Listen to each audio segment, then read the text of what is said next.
We're going to start with the debate number 4 now.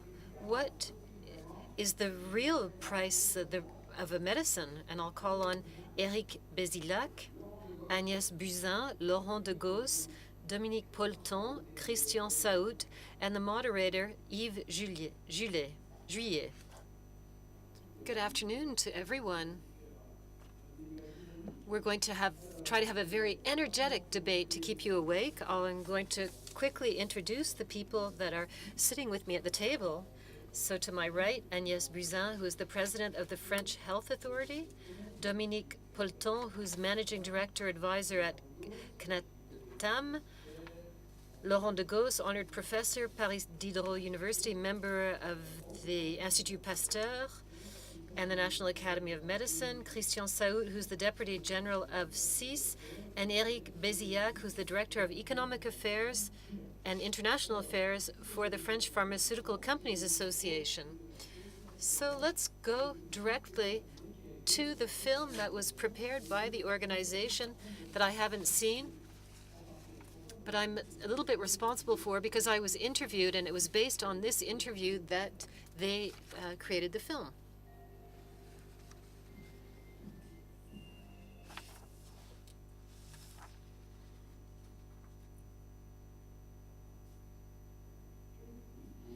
What is a drug really worth? Oscar Wilde once said, "Nowadays people know the price of everything and the value of nothing.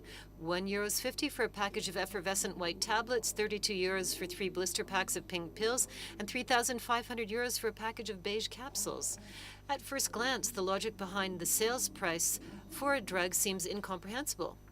Manufacturing costs? They're not even a determining factor. The explanation is to be found in the therapeutic value of a drug and the real progress it offers patients versus the existing products. The exorbitant price of a drug like Sovaldi, €41,000 for a 3-month treatment, is due to this rationale. In the space of just a few weeks, Sovaldi can cure hepatitis C, a debilitating disease that people were affected with for life just a few years ago. The improvement of the medical service rendered is therefore undeniable, and the 41,000 seem much more acceptable when compared with the price of the prolonged immobilization of patients, a long-term treatment punctuated with hospitalizations, and the possible occurrence of cirrhosis or liver cancer. Another factor contributes to this impression of price inflation. The drugs developed today are increasingly cutting edge and target very specific pathologies affecting very specific populations. And simple mathematics demonstrate that when less patients are involved, the innovation that required many years of research will have to be more expensive in order to be profitable and to allow new investments. What's more, while car makers can call back their defective cars to repair them, the risk of the definitive withdrawal of a drug from the market weighs more heavily today on the pharmaceutical industry for precautionary reasons. Treatments designed for millions of patients do not have to be expensive, contrary to personalized treatments developed to treat, for example, a specific form of lung cancer that only affects a few thousand people each year. Faced with the arrival of increasingly specialized and expensive new drugs, the real question is perhaps that of the sustainability of the system, and in particular the continuing reimbursement of products that do not offer a sufficient medical service rendered or recognized service to society. In future, the prices of healthcare products, both drugs and devices, will have to be assessed on the basis of their overall results. Well, I think we've set the stage for the debate now with this short film. And the problem that's put forward is the pricing, the differences in prices. We see old drugs that are very inexpensive and new products that are incredibly expensive. So the question is the level between the two and the fact that there are huge differences, and to know whether these differences are actually justified. So I'll hand the floor first to Éric Bézillac so that he can give us the industry's point of view, and then the members of the round table will be able to respond. Yes, I think you set the stage well. We have an opinion that's absolutely overwhelmed by the price of innovation. We've had a great succession of innovations, and that's great for patients. But the price system in France is dynamic. So in a pharmacopoeia, you can see high prices and very low prices. Most drug prices in France are low. Let me remind you that in this country, you can cure cure a stomach ulcer for less than 10 euros. You can also cure acute pneumonia for less than 20 euros, and we can prevent 12 very extremely dangerous diseases with vaccines that cost only a few euros. So the topic that we're looking at today is really the small part of our pharmacopoeia that's a very important part that's represented by therapeutic innovation. And here again, there are two questions. The question, how do we set the price of a drug in France? It's a very academic question. Everyone knows that, so I don't think we should spend much time on that point. The real question, in my opinion, the one that industry is having to deal with and that we're being challenged on, is the question of knowing how industrial companies come up with the price of a medication, of this therapeutic innovation, that they will carry forward in the negotiation with the health boards and the Ministry of Health. And in just 2 sentences, I'd like to start expressing the view of industry, the way they come up with their price, because I think it's important to educate people about this. And it's our fault for not having done it sufficiently early. You can't understand how an industry looks at the price of a drug without understanding that the drug for them is the result of a very long, very risky, very costly R&D path. Long, risky, costly. Those 3 adjectives must be included in the price that's being proposed to the CEPS. Everyone knows that it takes 6 years to develop an Airbus. To develop a drug, it's 12 years on average. So economically, that means that there will be 12 years between the first euro invested and the first euro earned. So that's a first idea that's very important. The rate of probability of actually, at the end of the development stage, coming up with a drug is only 7%. And I think that we can still make a mistake at the end of phase 3 in cancer treatment. There are lots of publications on cost. It's roughly a $1.5 billion to find and develop a molecule and to bring it to market. And we know that there's huge heterogeneity in there. So Yves, this says that we can't come up with the right price of a drug in an analytical way. It's just not a cost of the different prices, the way that you would come up with the cost of the price of a baguette. It also goes beyond the cost of R&D, to which you can add a margin, because you can't individualize those R&D costs per product. We don't know how to individualize them per country. And I'll conclude with the idea that the price of innovation today, the one that we negotiate with the CEPS that decides on the price in France, will decide the innovation that we will be able to invest in the future. Okay, well, that's great, but if we look at the reality of the figures, what you've just expressed, that's true. That was true 5 or 10 years ago. It was a lot of money at that time, and it was a lot of difficulty, a lot of products that didn't make it to the end of the development process. But we're seeing now, in the last 5 years in particular, that there are astronomical prices for some drugs. So Christian Saoud. So I think doctors have more complex feelings about this. We're told that we can't explain the different components of a price. It's hard to isolate the basic product from the R&D efforts, etc. Well, it's an explanation that's worth what it's worth, but when you don't explain, people's imaginations take over. So what do we observe? We see the buyouts of companies for hundreds of billions of dollars. And a few days ago, there was a $130 billion bid on the table for a company. So there's money available, clearly, and their drug companies are buying other companies at very high cost. And we also have the feeling that we're in the mindset of financialization, and the price of is equivalent to the price of a startup. And we're seeing old drugs that with their prices just going up dramatically to bring up the stock price of the companies. So consumers feel that it's just speculation and financialization instead of solidarity. So it's true that there's a gap. It's complicated for people, especially when you're saying you won't get this drug because it's not for you. But people will say, well, I contributed to the health insurance for 30 years, 35 years, and I can't have access to this drug because I'm level 1 or 2. That's something people refuse to hear. You've got it and you're paying for medical insurance.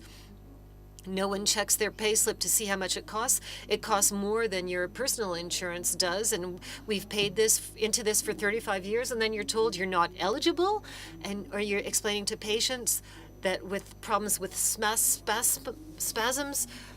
from multiple sclerosis that they can't have this drug that's derived from cannabis that would cost only 300 euros, and they're reserving for just 300 people. And the 301st person will explain to them, you're not lucky because you didn't get chosen in the draw. People refuse to hear that. We can't have a society like this because social cohesion in France is based on elements such as this. The access of everyone to education, everyone's access to public expression through the vote, and access to health care for everyone. This has built our society, the way that we live, the way we live together, and these are elements of social cohesion.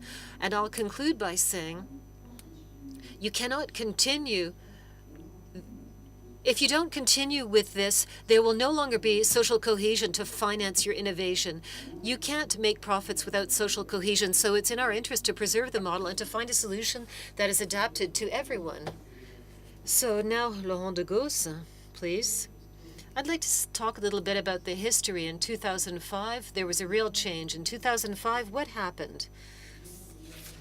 There was the Vioxx case. Merck, number 1, almost died because of a class action suit for an accident due to its medication.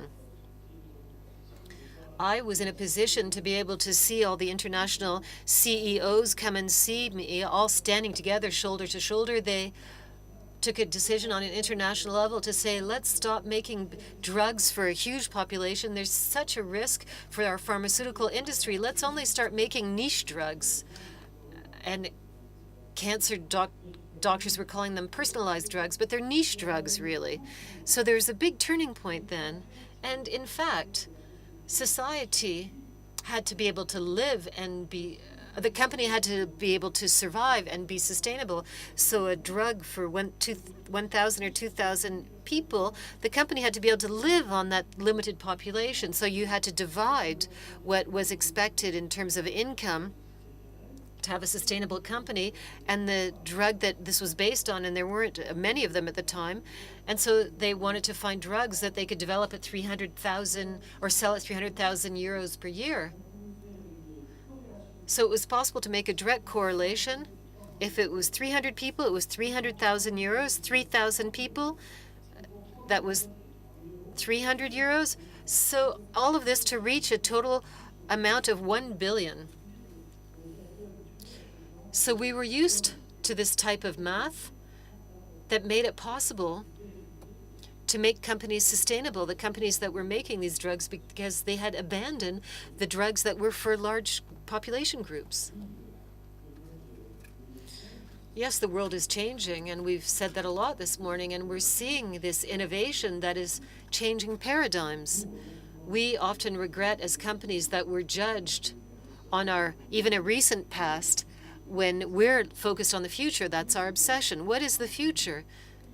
It's an extremely accelerated flow of innovation for therapies. We're talking about a therapeutic revolution. The challenges are for challenging hepatitis C to turn cancer from a disease that you can die of into a chronic disease. And for me, there's a third challenge that we really need to think about in terms of sustainability.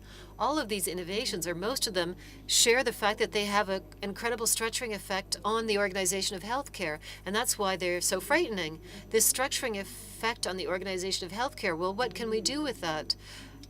There was a study carried out with JALMA this year that was very interesting. It consisted in looking at what happened to the introduction of anti-TNF alpha for polyrheumatoid arthritis between 2004 and 2007. The products were introduced at the same time. In 2007, when we examined it, Germany reduced by 5 points the cost of caring for rheumatoid arthritis. Why? Because in Germany, we transferred 90% of patients into outpatient care, and in France, 60% are cared for in the hospital. So this efficiency on the organization of healthcare is one of the big challenges for the economy of medication in the future. So what do we do with this? Dominique Poulton. In the determinants to decide on the price of a drug, there are R&D costs. It's not so much to pay back for the R&D costs, but rather to create a kitty for future research. If this is expensive, can we be transparent about this? Secondly, companies often put this forward. Drugs have a huge value. You say a drug that can cure has a huge value for society, for patients. And then there's a third aspect that we can't forget. It's that despite it, the cost is really a negotiation between a buyer and a seller. And today it's rather like the price of the iPhone. No one can really discuss it today because there's a market for it. There are enough buyers for it at 800 or 1,000 euros for the most recent iPhone. I'm not an iPhone fan, but we are in a situation today where there are companies that are dealing with buyers. Buyers are the companies, and none other than the U.S., where there are no price regulations, but none have a market share that's sufficient to weigh heavily on the negotiations. You can negotiate some discounts, but basically the countries are small buyers competing with multinational companies. I'd like to talk about the debate on the price that we've seen in the media. For me, it started badly. It started with the idea that we had to pay for the price of the molecule, the production cost. It's obvious that that's not the case. It's really paying the strong price for the efficiency of a product with respect to a given disease. We talked about hepatitis C, and the efficiency of Somaldi is not challenged.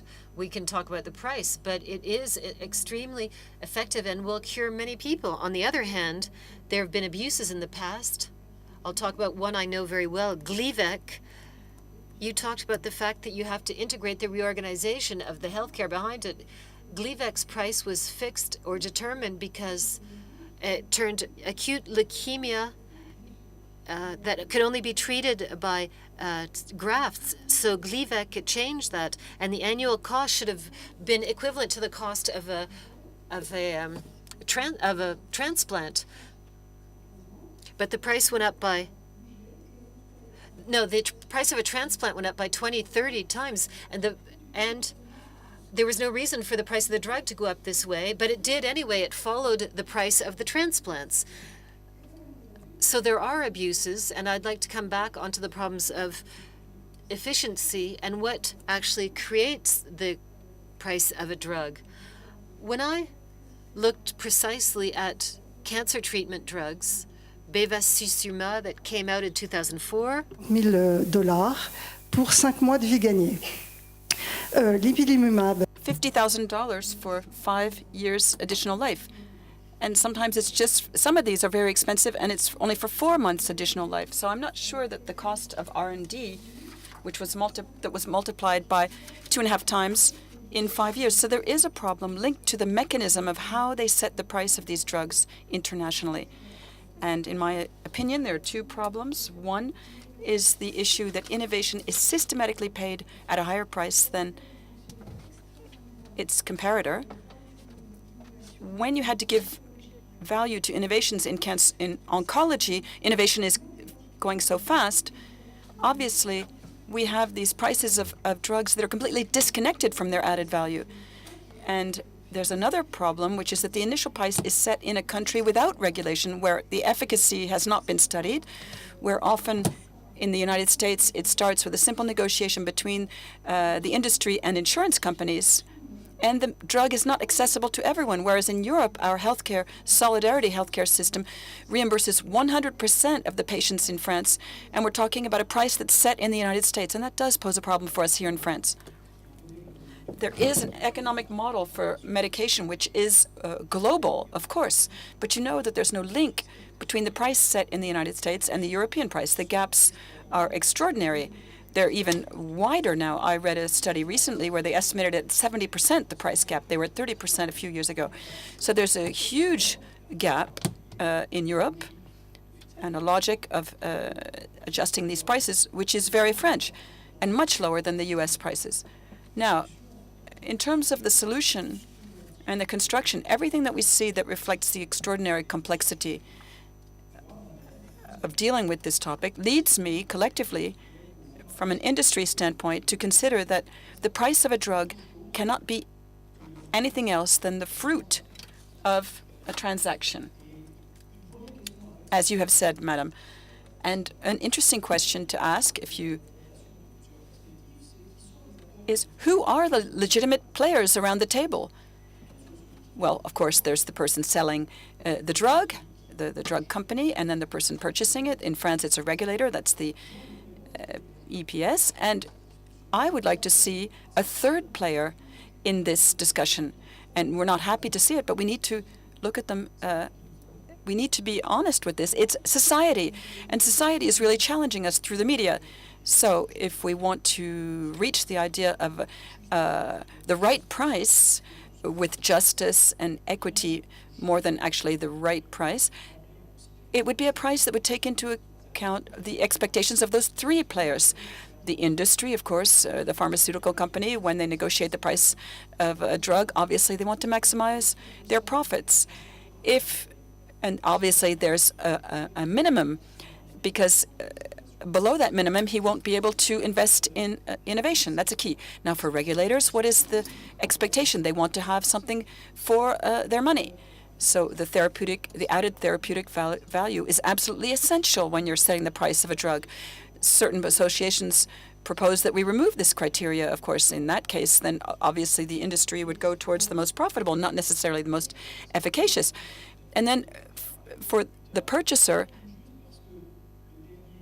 the last actor is interesting to hear. Society. What does society expect? They expect access, accessibility, and we need to recognize that this is a notion that I don't think the industry has been reflecting enough on. And Christian, I would like to tell you this, and I know you agree with me, that industry agrees with you that access cannot be the adjustment variable for all these patients who need innovation.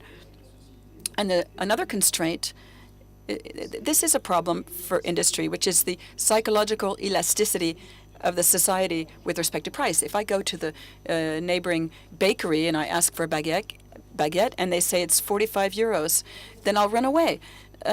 So perhaps this is linked to the notion of healthcare democracy that I think is very dear to your heart. And so I'll finish here.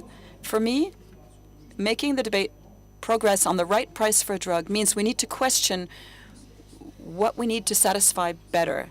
And we need to satisfy all of these constraints and expectations better, I think. Now, Eric Bazillac has really set the scene, and this sets the scene for what we will be discussing this afternoon.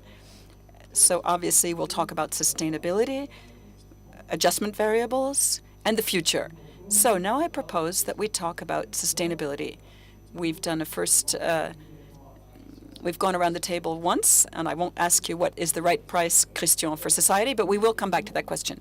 Now, Dominique Poulton, sustainability, are we going straight into the wall, or do you think we can absorb all of this? Well, perhaps we should say that today, drugs and medication, we've done a lot of criticism of our system, but today, we are able to pay for these drugs, and people have access. Even France has a system with temporary usage authorizations, which allow you to have the drug even before it's been authorized on the market, which is preliminary access. Now, obviously, I know that Christian won't agree with me in terms of the number of the population who can access, but when you look at the sales with respect to our neighbors, this is one of the countries where these very useful drugs were introduced as rapidly as possible, even if they were very expensive. So the Our system of evaluation is based on the fact that we first look to see whether it's a good drug, and then the French authority says, is it worth reimbursing it? What does it do better than the previous drugs that existed for the same pathology? And then we look at the price, which is, of course, the signal that we are a country who first says, I want this drug, I think it's interesting for my population, before we discuss the economic conditions. So this does make negotiations difficult, but we are a country where access today, I think, in France, and I think we can be happy to see this, that yes, we had the Sovaldi shock, but then there are a lot of new cancer treatments that also have a very high cost for the system. We have done this by respecting the financial constraints that are even tighter than before, and yet we've managed to strike this balance and introduce innovations. So I think we can be collectively satisfied, even if it's not perfect, with these achievements. Now, I think we have made productivity gains in the system, so these savings, this reorganization that everyone wanted to introduce, I think this has helped us in terms of reimbursing drugs. But we have made savings because people do use more generics to finance innovation. We saw this morning that Germany was much faster in seizing this opportunity to give themselves some margins of maneuver to use new products. But we've already started using generics in France, and these are part of the savings that we can then redeploy towards other useful drugs. But I think if we want it to be sustainable and we want to guarantee access to useful drugs for the population, it seems to me that we must have three aspects. First, an evaluation, which must be very demanding, a very demanding assessment of the real added value of what we call the quantity of effects, so the efficacy, tolerance, but really taking a very critical eye on the clinical trials and real-life liability, etc. So, and then what population would it be appropriate for? Secondly, we have to nevertheless look for reasonable prices. When the price increases, we have to be able to negotiate those prices. Yes. So this does mean that we do nevertheless have to. There will be an increasing amount of innovation, so we need reasonable prices. And thirdly, we need reasonable usage, because in France we have a very high level of drug prescription in France, and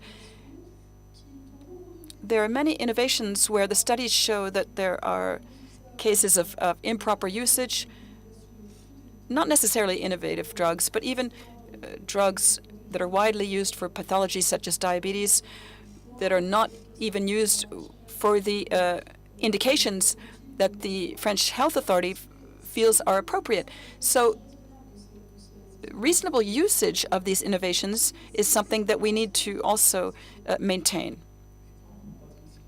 In practice, if we look at the figures, in 2015 and early 2016, have you seen any excessive costs? Are there any products that are excessively expensive or too expensive? But overall, in the end, these products, including Sovaldi, have they contributed to destroying the system? No, that's what I just said. No, I think we've nevertheless been able to vivir. We see it. Yes, we see. But overall, the reimbursements have been maintained. The turnover of the reimbursable drug is actually going down in the past 4 years, with one exception in the past 6 years, one exception, which was this peak in 2014. But the figures now show that we're now reducing. So the hepatitis C cost was absorbed in just a year and a half. It's also because we planned for mechanisms of conservatory clauses that we've reached this result. Yes. Now, to go a little bit further than Dominique, but in the same direction, since this morning we've been talking about the rear view mirror. Everyone was in the garage. I don't know why, but I know people who are looking in the binoculars. But nobody asked people what they anticipated in terms of price evolution. What do you see in the next 5 years, down the road, 10 years? We didn't ask people to be accountable. France strategy, I thought they were in charge of strategy. There's not a single article on what are the effects. The elements that we have are produced by the INCA for cancer and for a certain number of molecules, but that's all we have. We're talking about something where we don't anticipate. So yes, we do manage to handle it week by week, month by month, but for us as citizens and patients, these prices don't seem acceptable to us, and it seems that we've already started to ration a certain number of accesses and limit a certain number of accesses, and we'll come back to this maybe later in the discussion. This is what, yes, of course, we do succeed in reaching a balance, but capping the expenses on one side and then the rarefaction of access for other pathologies, this really raises questions of equity. Why him and why not me? And one pathology pitted against another. And this morning we heard a gentleman who went across the channel inviting smokers to stop smoking. Do we really want some kind of battle between the French smokers and non-smoker and saying, it's my drug that should be preferred to your drug because you're a smoker, for example? In political parties, we're hearing this type of idea in the French. People are saying we can't pay for everything. Well, then who will we pay? Me, you, him, her? That's the question that's on the table that we've already started looking at with a few examples. And we've started showing how people have already started making choices. We didn't ask the approval of society for these choices. Well, I'd like to come back to this morning. I really liked the doctor who said to people, look, here you're all in charge of healthcare, and 25% of you are smoking outside. You're doctors who are smoking. That's the kind of comment I might make myself. Well, that's a reality, and we can't criticize him for saying that. Well, I'd like to react to what Christian Saoud just said. It's very important. I think that indeed today our healthcare system is not threatened by the price of drugs. But we are starting to touch upon questions, as you said, questions of equity or ethics. I would call it ethics, because when we have drugs, cancer drugs, and certainly I have defended them personally myself because I think that incremental innovation really helps us increase 1 point in patient survival every year for the past 30 years. And we have these excellent survival rates in France, and it's thanks to these incremental innovations. But when it costs $150,000 for a drug, and sometimes these biotherapies will be something like for a metastatic melanoma, which help people usually on average gain 3 to 4 months survival. But let's talk about the average. The other pathologies are starting to tell us, why are you investing these resources only in these patients? We're tired of your cancer patients. I've heard this in meetings where I represented the INCA. And so we're starting to touch upon this healthy distribution of resources. It's not the price as such that's the problem. Yes, I hear what you're saying, what Madame Buzyn is saying, and I like the way you're approaching the subject through ethics. But this brings us back to what we were saying in the introduction. You mentioned a price in dollars. That's an American price. Let me tell you that there is a de-escalation when it will become a European price, and it'll be lower. But price dynamics are essential. We're talking about the entry prices, but obviously this will go down over time as the drug is more widely introduced. But the real scandal of sustainability is the one that appears in these figures of the PLFSS that we're asking our French parliamentarians to vote in the coming months. We're saying 2.1% increase, but when you look at what's going to happen in this context that we've all been saying, there's a return of therapeutic innovation. What happens to the drug budget? There's a reduction. So for the people who understand this, there's a contribution rate called the TOL that regulates the market. So very cleverly, the government has transformed this into L-1 and L2 in the hospital and 0 in private practice. It'll be the same regulatory pressure in the end.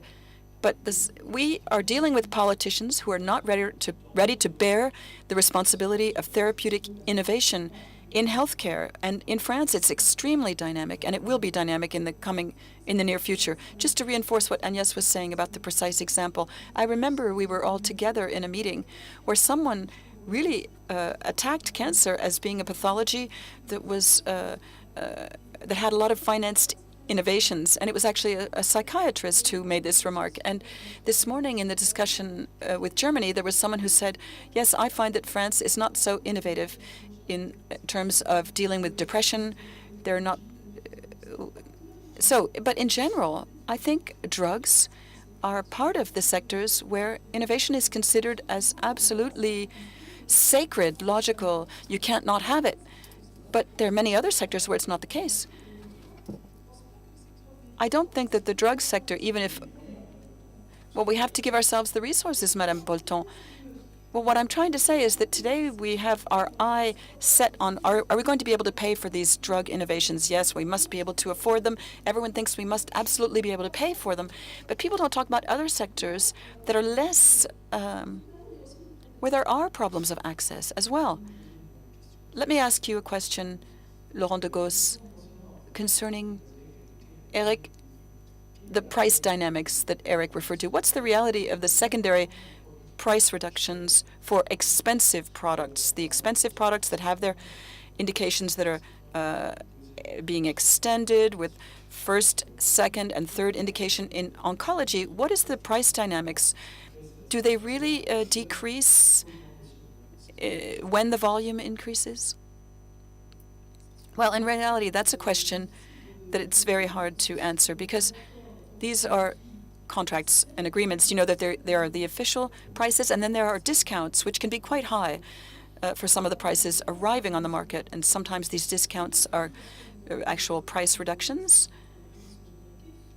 And of course, the price is reduced when the product becomes generic. But this is always negotiated between the CEPS and the pharmaceutical industry. And we know the total amount of these discounts, but we don't know these agreements one by one. They are confidential agreements, and that's the case in many areas. So it's hard for me to respond precisely. But in terms of the actual face price, we can answer your question, Yves, by looking at the framework agreement. If you talk about innovations that have an SMR 1, 2, or 3, there is what we call a guaranteed European price that protects the price in a European corridor for 5 years. That has a real logic and a real rationale in terms of attractiveness, because when we make efforts to invest that I was describing earlier, we need to at least secure. And then after 5 years, the price will drop. But if in the first 5 years there's a new indication that triples the market, do you stay at the same price? Well, the framework agreement says exactly that the price is renegotiated each time there's an extension of the indications. And there are rules that are set out so that if there's a huge increase in volume, the framework agreement says, yes, the price can be reduced. But let me just, we talked about Gleevec recently. Gleevec, I think, received 4 or 5 ASMR ones. So each time you have an extension of an indication that's recognized as an innovation, then there's nothing better, then indeed there is an increase in this price guarantee, but that's just normal, I think. I won't react about Gleevec, but Gleevec led to an increase in patient survival because it was efficacious. Patients were dying after 5 years and they began to go back to a normal life, and they're treated for 30, 40, 50 years now. So this should be taken into account. And the renegotiation of the prices did not take place on the same basis. It was on this basis, there was a huge improvement for patients, although it was a drug developed as an orphan drug for a niche purpose. I just wanted to come back to the question of extended indications.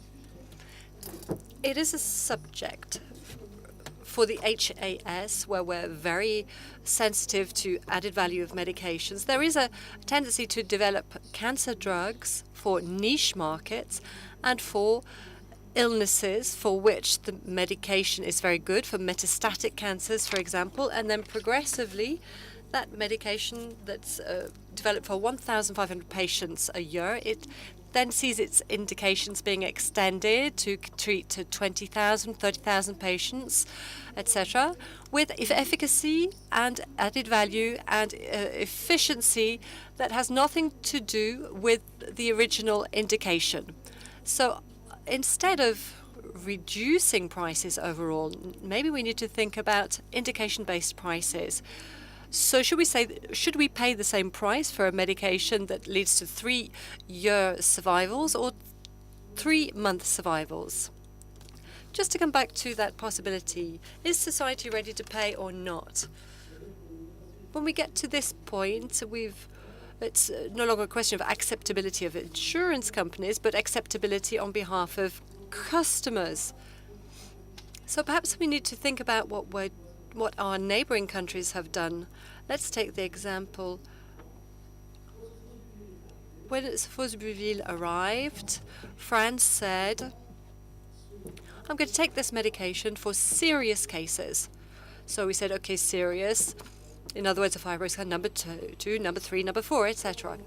When we look at what Great Britain did, its first reaction was, I'm not using that medication. And when you look at Germany, Germany said, okay, I'll take the medication for patients who are already very well treated by previous medication, not for those who really need it. That surprised absolutely everybody. So we're seeing 3 reactions because they weren't really prepared. Nobody had any watch system, and so they took over this medication that cost 70 million euros for very few people. So the question was, why 3 neighboring countries had totally different reactions to this medication? France bases everything on equality of opportunities, of patients faced with the possibility of receiving treatment. So we gave the treatment to the people who needed it, the most serious cases. Great Britain looked at usefulness. They were utilitarian. With 14 billion, I can create 100 hospitals, I can build 10,000 schools, etc. Why pay that price, therefore? So I'm not taking that medication. And Germany, why did Germany react the way it did? Well, the social value was not based on equality or utilitarianism, but responsibility. We saw it this morning. So they said, industry has given us some randomized trials for cases that are already well treated. We've got some observations for specific cases, and we only accept a randomized trial, so we can only take it under that condition. So equality, responsibility, and utilitarianism. And this, the fact that France looks at volume, usage, indications, etc., and we work on those subjects, and Great Britain working a lot more on reimbursement, so that's the utilitarian aspect, and then Germany working more on the price. We saw that this morning.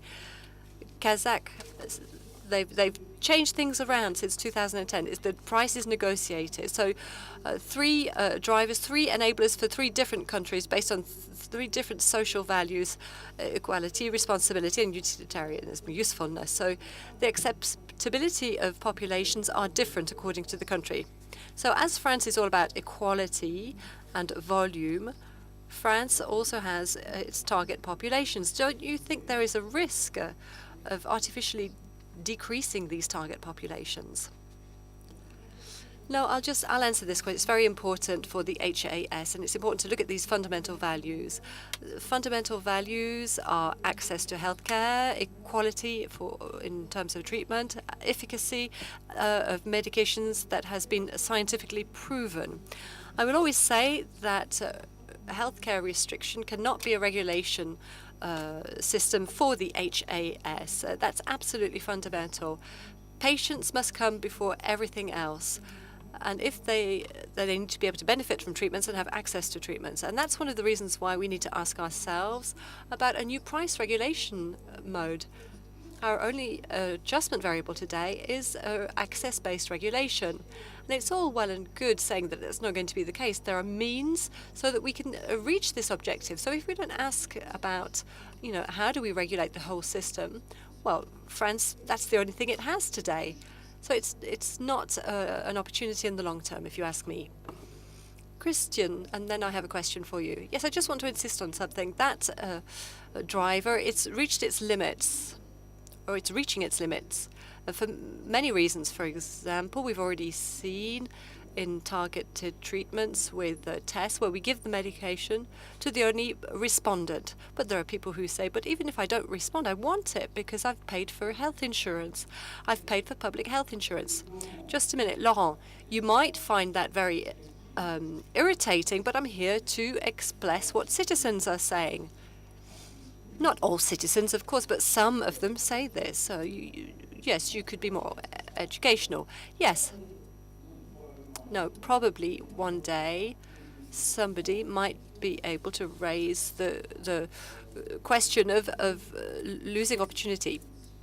So we're talking about targeting a certain population. When you look at the most serious cases for the medication that we mentioned, the idea is to stop any epidemics. We wouldn't treat everybody. We would say that France has a healthcare system that is efficient and that consists in breaking up an epidemic reaction. We can see this elsewhere in Germany. The regulator of deciding to give the product to a certain number of people, 300, 400, 500 people. If you're the 501st, well, that's too bad. Why, though? This does raise questions of ethics that are not talked about today in public forums. There are no discussions about this. We are just crawling along, and we are exposing ourselves to people who are asking questions, who are saying, I'm worth as much as the next person, and my illness is worth as much as somebody else's. And the management systems that we're seeing with discounts, new technologies, for example, all of the medicational devices that provides monitoring and that cannot be reimbursed, things are becoming a little bit complicated.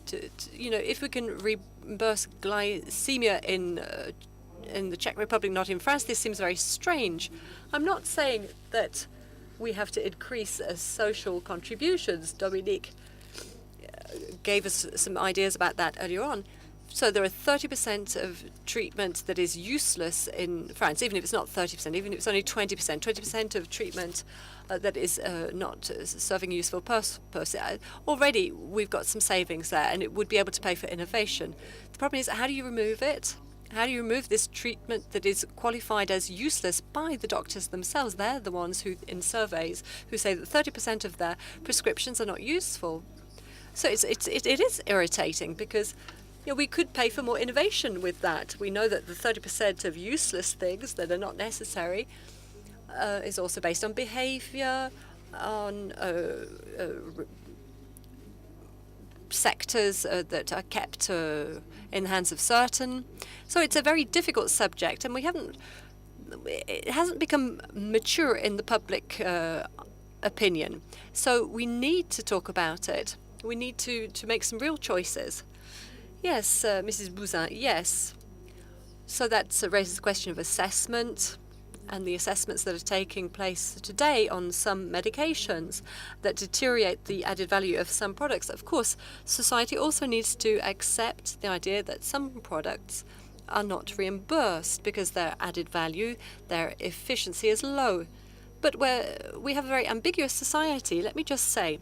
They want to have rapid access to innovation. They want to access everything, including medications that don't even work. And the day when there's a side effect, all of the public powers and the public health agents will be in the spotlight.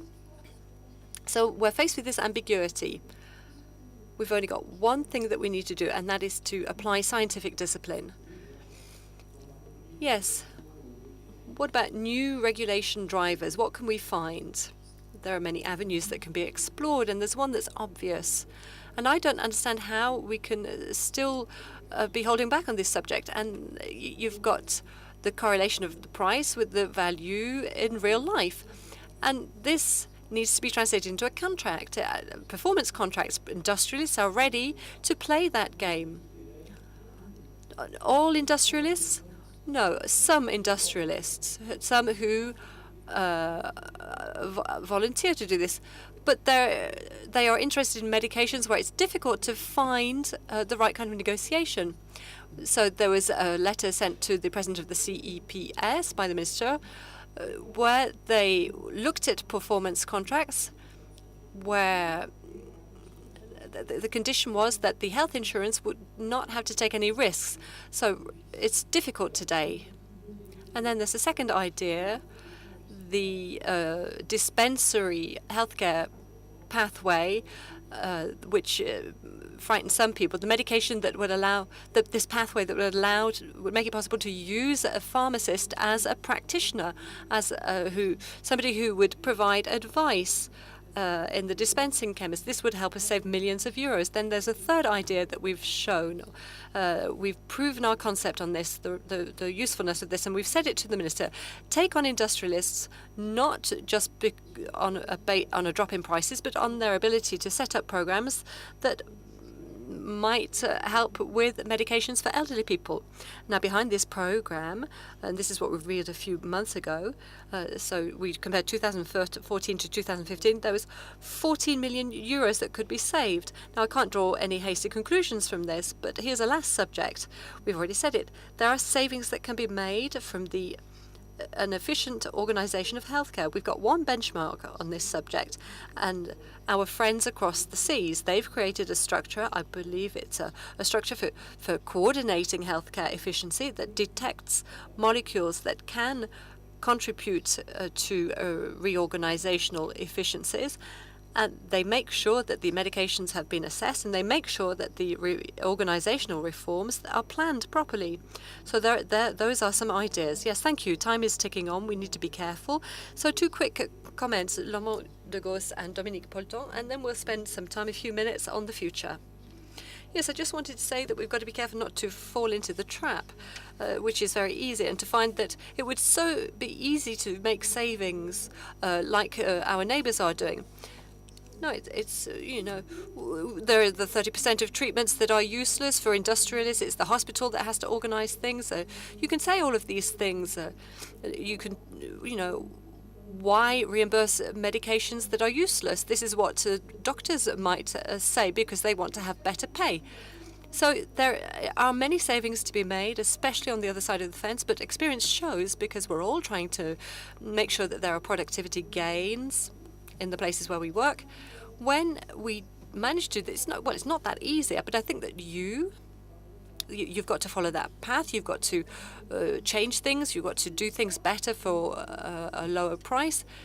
We think it would be easy to have more innovation, but it's not that easy. It's true that once the price has been set, we look at how we can make savings elsewhere to explain the price. That's the discussion today. I agree that we need to reassess post-listing studies.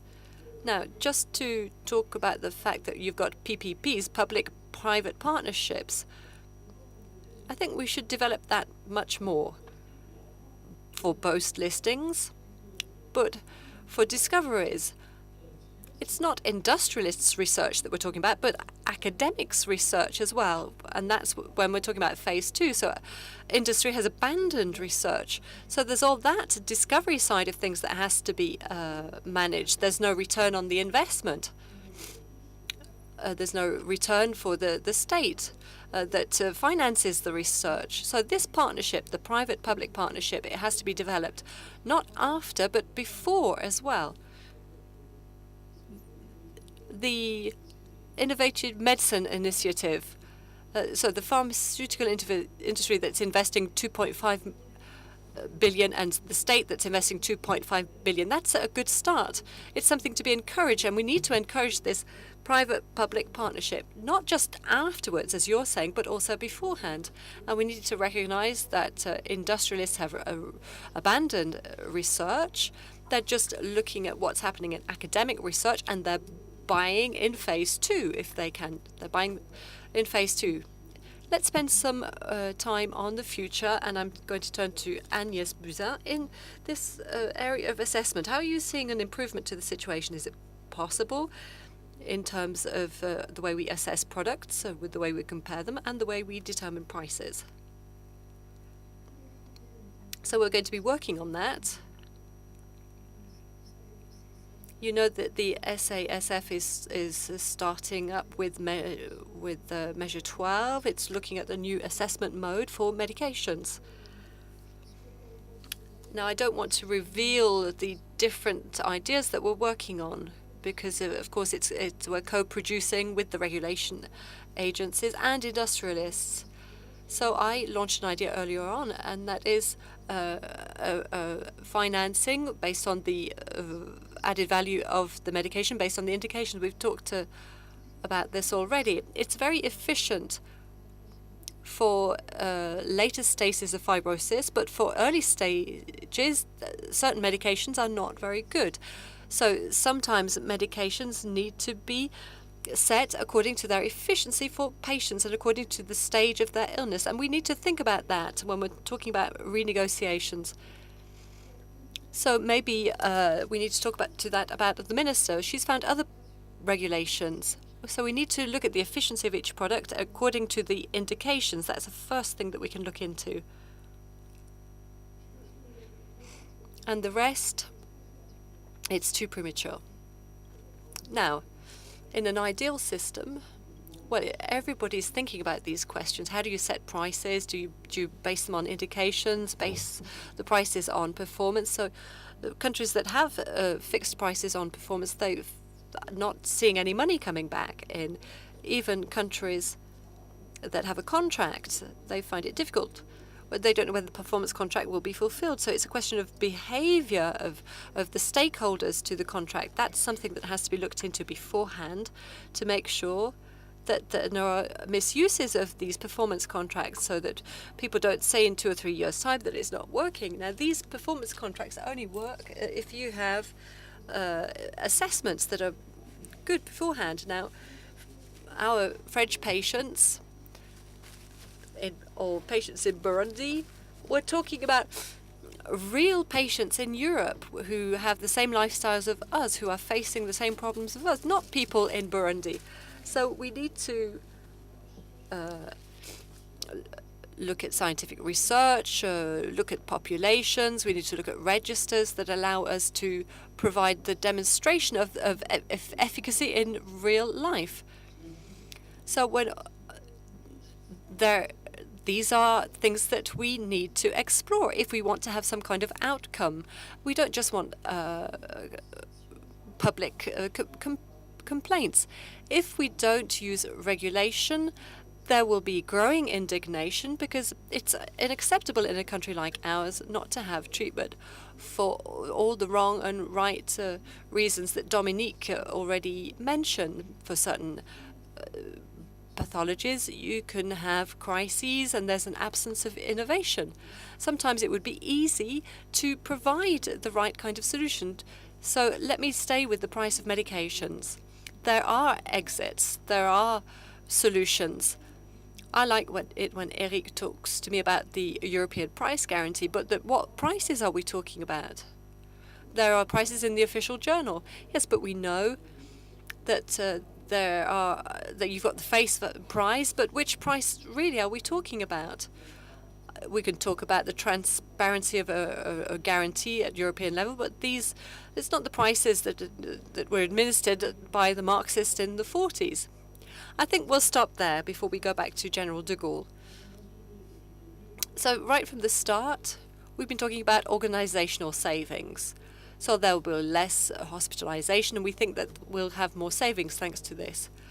When streptomycin came onto the market, it worked in sanatoriums. But when we look at Fosbouville, there's a study that's just come out on it. The peak in France of carcinoma and liver transplants, it will be in 2020, so we'll continue to go up with the rate of this illness. And things will go down afterwards. The peak for Great Britain, they've carried out studies. They take us up to 2013. It will not yet be reached. Spain, and yet they've got 40,000 patients, so more than us involved. The peak will be in 2030, and then it will decline. Each country will have a different kind of epidemiology and will have to change its organization according to this. It's like England. You're saying England is doing very well, but each country has to have its own monitoring system and understand what's happening. So perhaps we need to think about that. We don't have the tools at the moment to know when we really have to change the way we are organized and what we have to do then. So we'll stop there. Thank you to the participants of this very lively round table.